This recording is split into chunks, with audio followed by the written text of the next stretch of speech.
अच्छा, तो this was about the factors which inhibit or which stimulate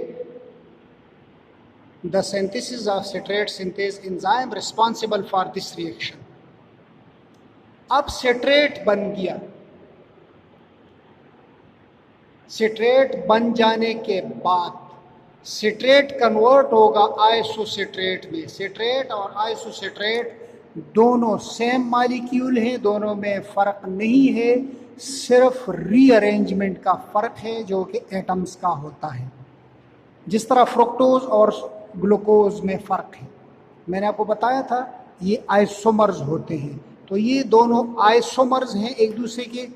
लेकिन अब जो कार्बन नंबर 6 पे अटैक होगा उसको एक्सपोज करने के लिए सिट्रेट को हमने रीअरेंज करके आइसोसिट्रेट में कन्वर्ट कर लिया है, ताकि इस बॉन्ड पे अटैक हो, वहाँ से कार्बन निकले, कार्बन टूट जाए स्केलेटन से और एनर्जी रिलीज हो। याद रखो, जब बॉन्ड टूटते हैं तो एनर्जी रिलीज होती है। सिट्रेट को आइसोसिट्रेट में कन्वर्ट करने के लिए जो एंजाइम चाहिए उसका नाम है एकानिटेज। एकानिटेज जब सिट्रेट पे एक्शन करेगा तो आइसोसिट्रेट में उसे कन्वर्ट करेगा। अब आइसोसिट्रेट जो कि 6 कार्बन कंपाउंड है, उस पे एक एंजाइम एक्शन करेगा। उस एंजाइम का नाम है isocitrate dehydrogenase. Isocitrate dehydrogenase isocitrate से हाइड्रोजन रिलीज करेगा। जब हाइड्रोजन रिलीज होगा तो कार्बन का बॉन्ड भी टूटेगा।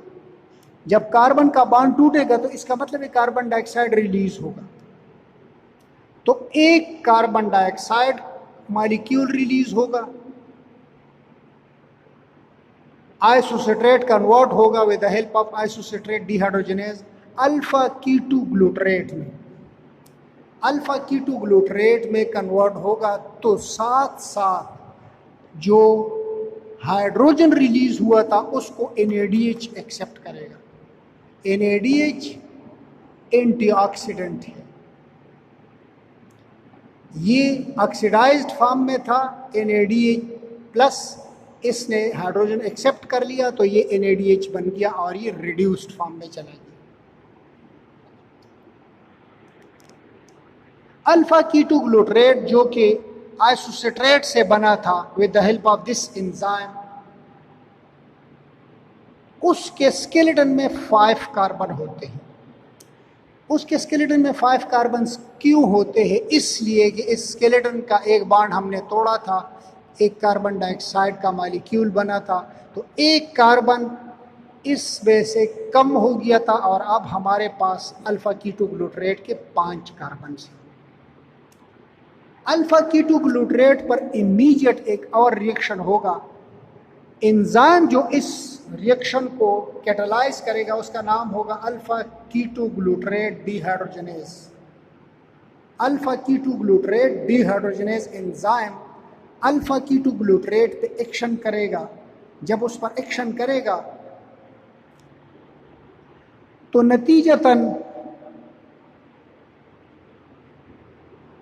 एक कार्बन डाइऑक्साइड रिलीज होगा। इसका मतलब है कि स्केलेटन में से एक और कार्बन निकल गया, तो अल्फा कीटो ग्लूटरेट के बाद जो अगला कंपाउंड बन रहा है, जो अगला इंटरमीडिएट बन रहा है, उसमें 4 कार्बन होंगे। जब कार्बन डाइऑक्साइड रिलीज होता है तो ये डिहाइड्रोजनेज भी है, इसने हाइड्रोजन्स भी रिमूव करे हैं, वो हाइड्रोजन एक्सेप्ट कर रहा है NADH या NAD एक्सेप्ट कर रहा है और NAD प्लस से NADH बन रहा है, यानी ये ऑक्सीडाइज से रिड्यूस्ड फॉर्म में आ रहा है। इस दौरान जो पहले पेंटोथेनिक एसिड या विटामिन B5 ने CoA का फैक्टर दिया था, इसी तरह CoA का एक फैक्टर फिर ये अपने साथ ले लेगा, तो 4 कार्बन का जो स्केलेटन बन रहा है वो 4 कार्बन का स्केलेटन सक्सिनाइल CoA कहलाएगा। सक्सिनाइल CoA 4 कार्बन का स्केलेटन है। CoA इसमें अटैच हो गया है, कहाँ से? विटामिन B5 जो CoA उसका एक फैक्टर है। सक्सिनाइल CoA अब एक और स्टेप से गुजरेगा।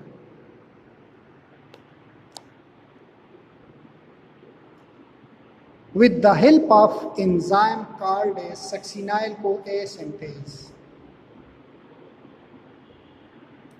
Succinyl CoA synthase enzyme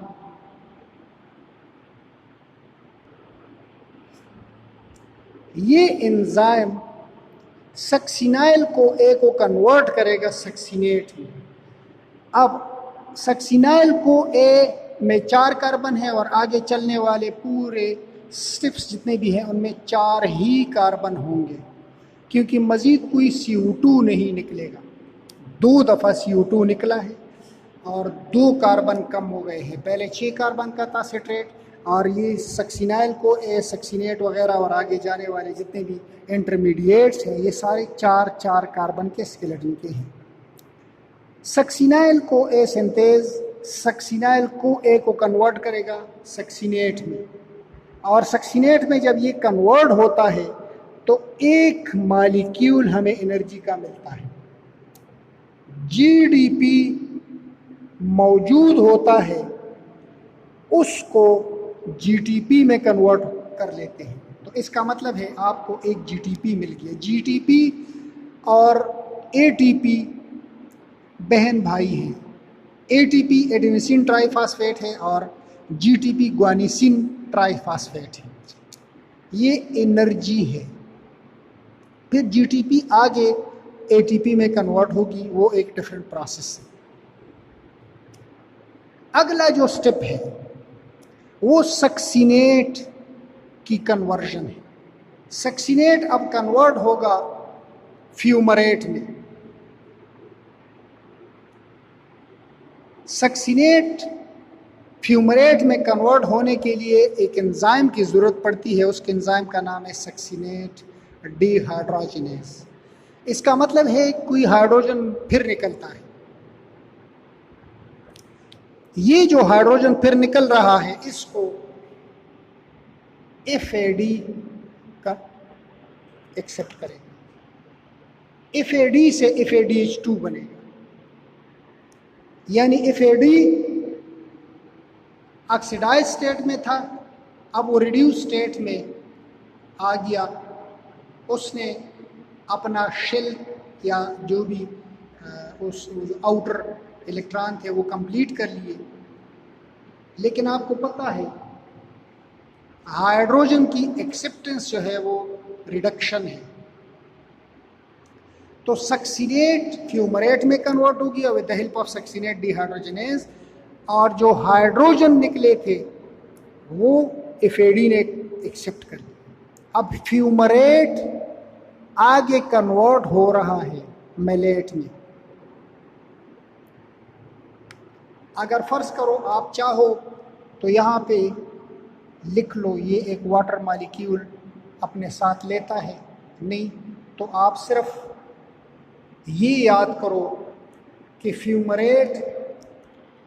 fumarase enzyme की हेल्प से कन्वर्ट होगा मेलेट में। फ्यूमरेट एंजाइम की मदद से मेलेट में कन्वर्ट होगा कौन? फ्यूमरेट। तो fumarate is converted to malate with the help of enzyme fumarase। अब मेलेट एक और कंपाउंड में कन्वर्ट होगा with the help of malate dehydrogenase. Malate dehydrogenase convert होगा ऑक्सैलोएसीटेट में। इस दौरान चूंकि डिहाइड्रोजनेशन हो रही है, उस हाइड्रोजन जो कि डिहाइड्रोजनेशन से निकल रहा है उसको एक्सेप्ट करेगा NAD प्लस, और NAD प्लस कन्वर्ट होगा NADH में। NADH से फिर इलेक्ट्रॉन ट्रांसपोर्ट चेन में एनर्जी बनेगी, हमें ATP हासिल होगा और नतीजतन मेलेट से ऑक्सैलोएसीटेट बना। अब ये ऑक्सैलोएसीटेट एक और एसिटाइल को A के साथ मिलेगा जो कि अब माइटोकॉन्ड्रिया में बाहर से आ गया, यानी साइटोप्लाज्म से आ गया। तो ऑक्सैलोएसीटेट और एसिटाइल को A दोनों मिलके एक और सिट्रेट बनाएंगे।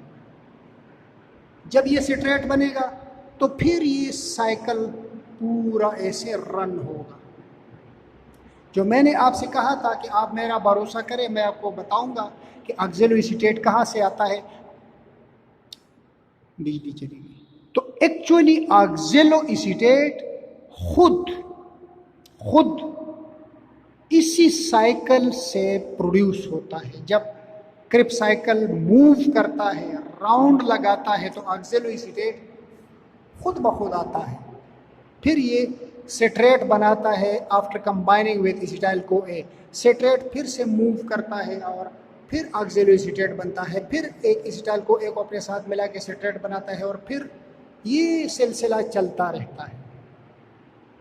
मगर ये जो सिलसिला है उस वक्त चलेगा जब आपको ATP की ज़रूरत हो, एनर्जी की ज़रूरत हो। जब सेल में ऑलरेडी ATP मौजूद होंगे तो ऑक्सैलोएसीटेट अपनी जगह खड़ा हो जाएगा, वो एसिटाइल को ऐसे नहीं मिलेगा। इसलिए कि यहाँ पर जिस एंजाइम की ज़रूरत है सिट्रेट सिंथेज, वो एंजाइम ATP उसको इनहिबिट करता है। अगर सिट्रेट ज़्यादा बना है तो इसका मतलब है मज़ीद सिट्रेट नहीं बनेगा, इसलिए कि सिट्रेट भी नेगेटिवली इनहिबिट करता है।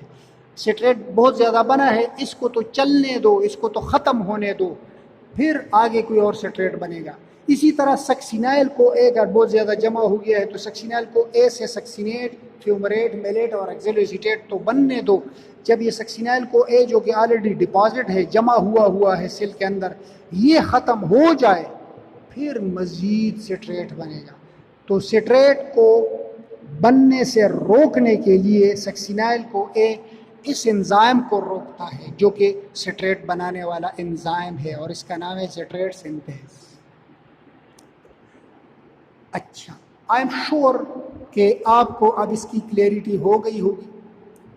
अब सिर्फ आपने मतलब बेसिक्स और बैकग्राउंड मैंने सारा क्लियर कर लिया है। अब आपने सिर्फ और सिर्फ इनके इंटरमीडिएट्स और उनके नाम और स्टेप्स याद करने हैं। ये जो इंटरमीडिएट्स, इनके नाम या स्टेप्स हैं, इसके लिए मैं आपको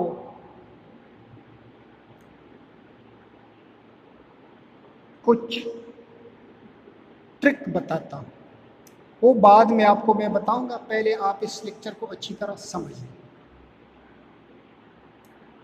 तो वो ट्रिक दो बता दूंगा। एक ये कि आप इंटरमीडिएट्स को कैसे याद रखेंगे, दूसरा ये कि आप एंजाइम्स को कैसे याद रखेंगे।